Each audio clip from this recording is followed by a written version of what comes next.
Just remember that you're the prize always. Say that one more time. Just remember that you are the prize. Yes. That's like his golden slogan for me. Yeah. I've heard I've dated a father and son before. Not true? Absolutely not true. Diddy and Lori Harvey, they're heating things up in Italy. Notice her arm is on the back. What's happening, Puff?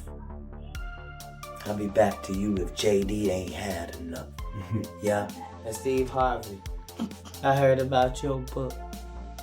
I'm proud of your success, but nigga, look.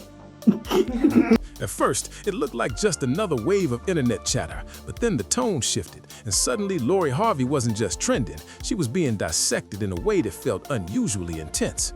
Old clips began resurfacing like fragments of a story people felt they had missed the first time, lyrics that hit a little differently now, interviews that seemed to carry new meaning, even a sharp, almost uncomfortable moment where Katt Williams openly questioned Steve Harvey's role as a father in the spotlight. Figuring out what your non-negotiables are, never waver on them, and also just not being afraid to walk away from something that is not fulfilling you, making you happy. At a glance, none of these pieces seemed directly connected, yet together they painted a narrative that felt almost too convenient. And just like that, what started as casual commentary spiraled into something heavier, something more layered. But here's where it gets interesting. This wasn't really about the past, it was about timing. Because right as Michael B. Jordan stepped into a new level of Hollywood prestige, winning one of the industry's highest honors, the conversation pivoted hard toward Lori, as if her past decisions suddenly needed reevaluation. Just remember that you're the prize always. Say that one more time. Just remember that you are the prize. Yes. That's like his golden slogan for me. Yeah. And what does that mean for you in relationships when you're like, I'm the prize? What does that mean? It just means not compromising like my values, my happiness, my peace, not settling for less than what I know I deserve, and not being afraid to walk away from the situation if it's like no longer serving me. And the question quietly forming beneath all the noise wasn't just, did she make a mistake? It was why the internet seemed so eager to decide that for her now, of all moments. And if you pause for a second, you start to notice something else. This wasn't just curiosity. It felt almost like a verdict forming in real time. What makes the situation feel even more charged is how quickly speculation rushed in to fill the empty spaces where actual facts were missing. People began connecting dots that may or may not belong together, suggesting that Lori's dating patterns weren't random at all, but somehow influenced behind the scenes, as if there was an invisible blueprint guiding every move. There's no confirmed evidence of that, but the idea alone was enough to ignite hours of debate, turning assumptions into something that sounded dangerously close to certainty. Now, so many things get written about you in the press, but I've always wanted to know, what is like the biggest misconception about who Lori Harvey is? It's so funny because I'm so quiet. Yeah. There's been so many stories that have been made up about me. I've heard I've dated a father and son before. Not true? Absolutely not true. And the deeper you look, the more the narrative starts to feel less like genuine concern and more like projection layered with expectation. Because while some defended her age and timing, pointing out that not everyone moves at the same pace in life, others leaned into harsher interpretations, turning personal choices into public judgment. Yet beneath it all, one detail keeps lingering in the background. None of these conversations are actually happening with Lori, only about her. That absence creates a strange imbalance where a story continues to evolve without its main voice ever stepping in. And maybe that's the part that feels the most unsettling, because when a narrative grows this fast without direct confirmation, it stops being about truth and starts becoming something else entirely, something shaped more by perception than reality. It didn't happen loudly, and maybe that's what made it feel even more calculated. One moment they were everywhere together, and the next it was like the entire relationship had been erased without a trace. Photos vanished, captions disappeared, and suddenly there was nothing left but silence, at least on the surface. Because while Lori chose to move quietly, Future took a very different route, one that didn't just hint at tension, but seemed to lean directly into it. Lori and Future officially confirmed their relationship when Future posted a photo of her captioning it "flawless." And they weren't exactly low-key with the romance either. Lori bragged when Future gifted her an entire house full of roses for Valentine's. His lyrics started carrying subtle jabs, the kind that make you pause and wonder who they're really about, until eventually the message felt less subtle and more deliberate. Tell Steve Harvey one thing I never seen was a lead. And then came that line, The one where he didn't just reference Lori, but brought Steve Harvey into it too, almost like he was expanding the narrative beyond just a breakup. It shifted the energy completely. What once looked like a private split suddenly felt like something playing out in front of an audience, whether anyone involved wanted that or not. And here's where things take a strange turn, because while the noise around her grew louder, Lori herself stayed completely still, saying nothing, offering no reaction, which somehow made everything echo even more. What's happening, Puff? I'll be back to you if JD ain't had enough. Yeah? And Steve Harvey, I heard about your book. I'm proud of your success, but nigga, look. Better stop telling people their lies before you be somewhere and meet one of my guys. You see, when I'm around, them is polite and gentlemen. Be alone, they be all hyped up on Ritalin. And if I ain't there to hold them back, them be anxious to get it in. And they be wearing stuff over their face so they don't show the cameras who's hitting them. You don't want to play football with me, Harvey. I'm blitzing them. And I ain't got to call no plays when I audible. I say, get it to him. And you'll be laying there on your backside. They call it a concussion, but for you, it'll just feel like, get in them. And I'll be standing over your body, pulling off your helmet, telling these niggas it is limbs. And just when it seemed like that chapter had closed, another one opened almost seamlessly, but not without raising a few eyebrows. Because stepping out of a situation that publicly messy and then appearing alongside Michael B. Jordan, a man known for a completely different image, felt like a sharp contrast that people couldn't ignore. It almost looked like a reset, like the narrative was correcting itself in real time. Michael spoke openly about long-term plans, about building something meaningful, and for a moment, it seemed like the story had found stability. But then, just as quickly as it settled, it shifted again. There's been so many stories that have been made up about me. I've heard I've dated a father and son before. Not true? Absolutely not true. At his chair. Their split didn't come with dramatic headlines or public fallout, just a quiet ending that left more questions than answers. And that's where the curiosity deepened, because from the outside, it didn't follow the pattern people expected. If everything appeared aligned, why walk away? That single decision seemed to reopen every previous conversation, but now with more intensity, as if people were trying to decode something that didn't quite fit their assumptions.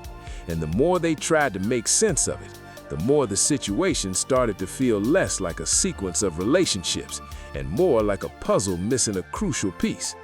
But just when you think you've reached the most confusing part of the timeline, another layer emerges, one that feels even harder to neatly explain.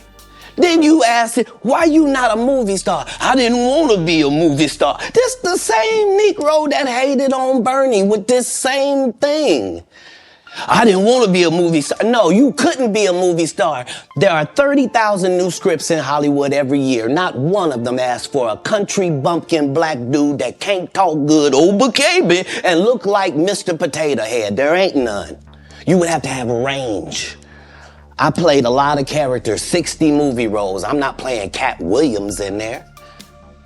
I don't know, Katt. We might not let you drink anymore the way I mean, we ain't even got... You mean to tell me if Steve Harvey, your favorite comedian, you mean you've been waiting for him to do stand-up for 15 years now? He stopped stand-up because he got in a comedy battle called the Championship of Stand-Up Comedy with one Katt Williams in Detroit in front of 10,000 people and lost because Katt Williams said he was actually bald and that was a wig. The rumors involving Diddy didn't just raise eyebrows, they shifted the tone entirely, introducing a level of complexity that blurred the lines between friendship, timing, and perception. On paper, the explanation sounded simple. Shared history, mutual support during a difficult period, two people leaning on each other. But the optics told a slightly different story, one that people online were quick to question. Public appearances, late-night outings, moments that didn't quite align with the narrative of quiet grieving. It all created a contrast that was difficult for some to ignore. And yet, none of it was ever clearly defined, which only made it more intriguing. Because when a story exists mostly in glimpses and interpretations, it leaves just enough space for speculation to grow. And maybe that's the most unsettling part of all. This is Can't harbor any resentment to any of these entities because I can't be jealous. I've never seen them have anything that I ever wanted. If you sign up for their program, you get a light-skinned, weird-faced wife that never do an interview. Listen, in 20 years won't do an interview. Nobody's ever talked to her, and she's never been interviewed anywhere. And now, understand, I'm not talking about one person. What I just told you applies to 7 people. How they all end up with that. That's part of what you get. I came in this business saying I was going to expose. When I talked about Michael Jackson, when I talked about R. Kelly, they canceled me for these things because why would you talk about another black dude? Race is not where the line is drawn. It's God's side and the other side. And we don't care nothing about the other side. Period. All of these big dick deviants is all catching hell in 2024. It's up for all of them. It don't matter if you Diddy or whoever you is. TG Jakes, any of them. All lies will be exposed. That's all. And anyone who takes that the wrong way, know why they take it the wrong way. The truth is the light. I need to have another one of these. Amen, amen. Gee. I kind of get this one there. Right. After that, I don't really kind of know where to go. Let me, one more time. Right. We good now? Because the people want to... It isn't a story built on confirmed answers, but on fragments, timing, and perception. And somehow, that makes it even harder to look away. And just when it felt like the timeline couldn't get any more tangled, another detail quietly resurfaced, one that added a whole new layer of confusion to an already complicated story. Lori was rumored to have been seen around Justin Combs not long before the speculation about Diddy began to circulate. And while there's never been any solid confirmation of a relationship, the overlap in timing was enough to raise eyebrows. Still, those who paid close attention noticed something subtle but important. Her interactions with Justin never carried the same energy people later pointed out with Diddy. It wasn't the same presence, not the same closeness, and that contrast only made the situation feel more ambiguous rather than clearer. Then came that interview moment where Lori directly addressed the rumors, firmly shutting down the idea of being involved with both father and son. But here's where things take a curious turn. The wording left just enough room for interpretation, and not long after, the full interview seemed to quietly disappear from its original platform. And when something like that fades out of public view, it doesn't end the conversation, it usually intensifies it. Because now people weren't just discussing what happened, they were questioning why certain pieces of the story seemed harder to find. The idea that something might be getting managed behind the scenes began to take hold, whether grounded in reality or not, and suddenly every past moment started to feel like it needed a second look. Photos from that Italy trip resurfaced, clips from dinner, subtle gestures, things that may have once seemed ordinary were now being analyzed frame by frame. And what stood out wasn't just Lori's presence with Diddy, but the fact that her family appeared comfortable in those same spaces, which for many observers felt unexpected. That contrast between public perception and visible interactions created a kind of tension that's difficult to ignore. But here's the deeper question that started to form beneath it all. Are people uncovering something hidden, or are they building a narrative from pieces that were never meant to connect? Because when speculation reaches this level, it stops being about events and starts becoming about interpretation. And then, almost inevitably, the conversation drifted into even more serious territory. Rumors that sound almost too complex to verify, involving alleged agreements, long-standing connections, and relationships that stretch back years. None of these claims have been confirmed, yet they continue to circulate, gaining momentum simply because of how often they're repeated. An old Katt Williams clip began making rounds again, this time viewed through a completely different lens, as if people were trying to find meaning in something they might have overlooked before. And the more these theories spread, the more they blur the line between curiosity and assumption. What makes it all feel especially unsettling isn't just the claims themselves, but how easily they fill in the unknowns, offering answers where there may not be any. Because at the end of the day, we're not looking at a complete story. We're looking at fragments, reactions, and timing that don't always align neatly. And maybe that's the real reason this situation keeps pulling people back in. Not because everything is clear, but because so much of it isn't. So now the question lingers, hanging quietly beneath all the noise. Was this simply a series of unrelated relationships viewed through a magnifying glass? Or is this something deeper that people believe they're starting to piece together? Because depending on how you look at it, the same events can tell completely different stories. And that uncertainty is what keeps the conversation alive, evolving with every new perspective, every resurfaced clip, every reinterpreted moment. But one thing remains undeniable.